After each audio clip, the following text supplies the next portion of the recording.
ഉണ്ണികൃഷ്ണ ഉണ്ണികൃഷ്ണ ഇവനിത് എവിടെ പോയി കിടക്കുന്നത്? ഇങ്ങോട്ട് വാ. എടാ അച്ഛന് 3-4 പേരുമായിട്ട് ഭയങ്കര തർക്കം. എവിടെ? ഡിപ്പോയില്. ഓരോരുത്തന്മാര് ശരീരത്തിന്റെ പല ഭാഗത്തായി 10-150 ഇഡ്ഡലി ഫിറ്റ് ചെയ്തോണ്ടാ നിക്കുന്നത്. എടാ മസിൽ അടിച്ച് പെരുക്കേക്കുന്നെന്ന് കണ്ടാ ഗുണ്ടകളെ പോലുണ്ട്.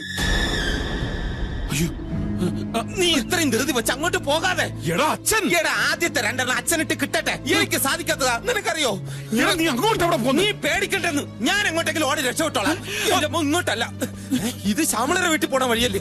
അതെങ്കിൽ അത് 28 വർഷമായി നടത്തുന്ന സ്ഥാപനമായത് വെറും 2 പശുവിൽ തുടങ്ങിയതാ. ഇപ്പൊ ഈ വളർന്ന് പന്തലിച്ച് നിൽക്കുന്നേ. കള്ളച്ചെട്ടി നടത്തി നാട്ടുകാരുടെ പണം പിടുക്കി ഫ്ലാറ്റ് പണിയുന്നവർക്കേ വിയർപ്പിന്റെ അധ്വാനത്തിന്റെ വില അറിയാൻ മേല. വിയർപ്പിന്റെ അധ്വാനത്തിന്റെ ചരിത്രം ഞങ്ങൾക്കും അറിയാം. ചാണകം വാരി കൊട്ടയെ ചുമന്ന് നടന്നതും എന്തോ ചീഞ്ഞ സാധനം കൂടി ചേർത്ത് മാധവ് ജൈവവളം പറഞ്ഞ് നാട്ടുകാരെ പറ്റിക്കുന്നതും ഒരിക്കലും വിട്ടുമാറാത്ത ചൊറി കാരണം നാട്ടുകാർ വളംകടി മാധവൻ പേരിട്ടു. എന്റെ സ്ഥാപനത്തിൽ വന്നിട്ട് എന്നെ ആക്ഷേപിക്കുന്നോ? മര്യാദയ്ക്ക് സംസാരിക്കാൻ സംസാരിച്ചാൽ മതി. ഇല്ല, ഇറങ്ങ.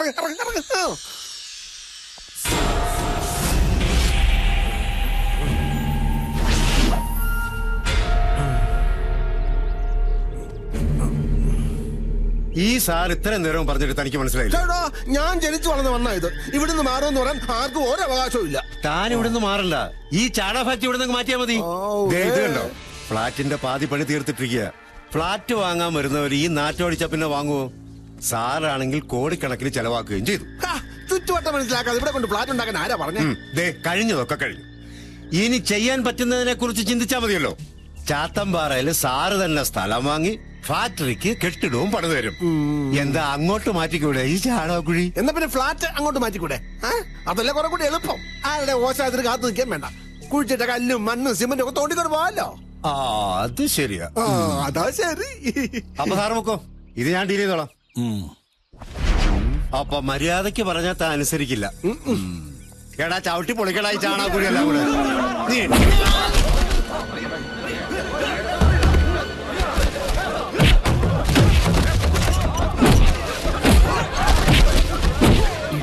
എന്റെ ഈശ്വര, വാളയാർ മണിയപ്പൻ, ഇവൻ മഹാപെശക. വാടാ. ഇവന്റെ കൈ കൊണ്ട് ചാകുന്നതിലും ഭേദം വല്ല പാണ്ടി ലോറിക്ക് തലവയ്ക്കുന്നതാ.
ഞങ്ങളുടെ അണ്ണൻ എന്തെങ്കിലും സംഭവിച്ചാ തിരിച്ചു വരും ഞങ്ങള്. തീർച്ചയായും നിന്നൊക്കെ എടുക്കാൻ വേണ്ടി.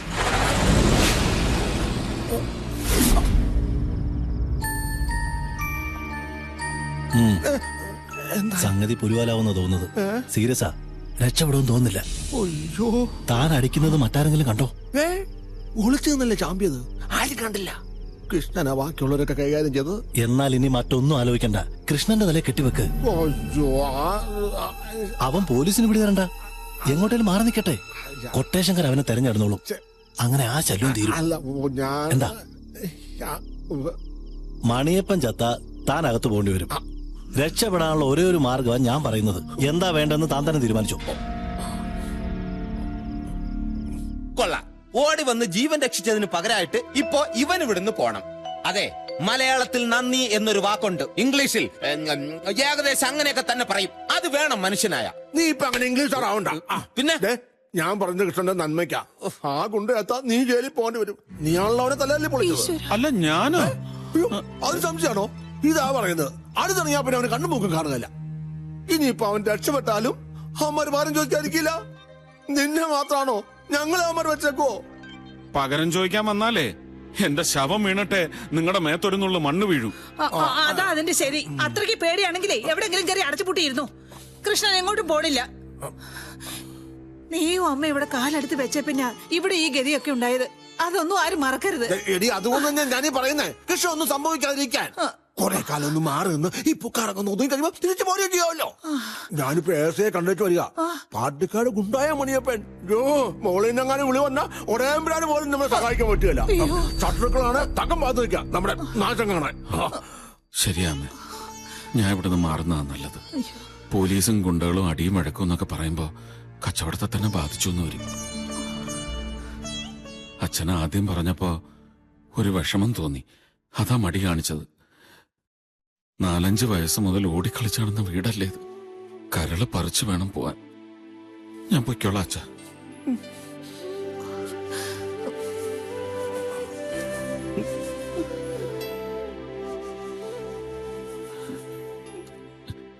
എനിക്കറിയാടാ, ഞാൻ പോകുന്നതില് നിനക്ക് വല്ലാത്ത വിഷമമുണ്ടെന്ന്. അതെ, നീ പോയി കഴിഞ്ഞാൽ ഇവിടുത്തെ ചാണകം മുഴുവൻ ഞാൻ ഒറ്റയ്ക്ക് ചുമക്കണല്ലോ എന്ന് ഓർക്കുമ്പോഴാണ് സത്യം.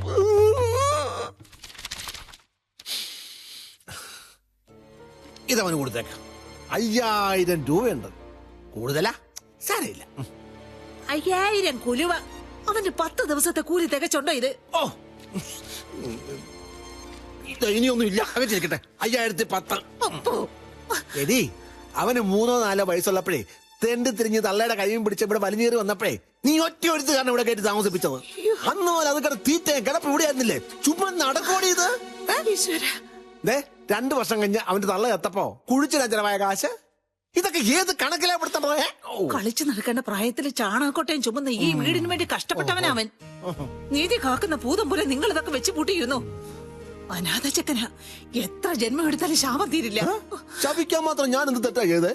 നക്കാപ്പിച്ച കണക്ക് പറയുന്നത് പോട്ടെ, സ്വന്തം തെറ്റ് ആ പാവത്തിന്റെ തല കെട്ടിവെച്ചിട്ടല്ലേ ഇവിടുന്ന് ഇറക്കി വിടാൻ നോക്കുന്നേ. പാത്ത് നിന്ന് കട്ടപ്പാര കൊണ്ട് അയാളെ തലക്കടിക്കുന്നത് ആരും കണ്ടില്ല എന്ന് കരുതരുത്. ഒരു കണക്കിന് നോക്കിയാ നീ ചാണാക്കുഴിയിൽ നിന്ന് രക്ഷപ്പെട്ടു എന്ന് കരുതിയാ മതി. എന്തെങ്കിലും ഒരു വഴി ഉണ്ടായിരുന്നെങ്കിൽ നിന്നെ സഹായിക്കാൻ വേണ്ടിയിട്ടെങ്കിലും ഞാൻ ഇവിടുന്ന് ചാടി രക്ഷപ്പെട്ടേനെ. അത് പറഞ്ഞപ്പോഴാ ഓർത്തത്. ഇന്നാള് പത്രത്തിൽ കല്യാണ പരസ്യം തപ്പുന്നതിനിടയ്ക്ക് ഒരു പരസ്യം കണ്ടു.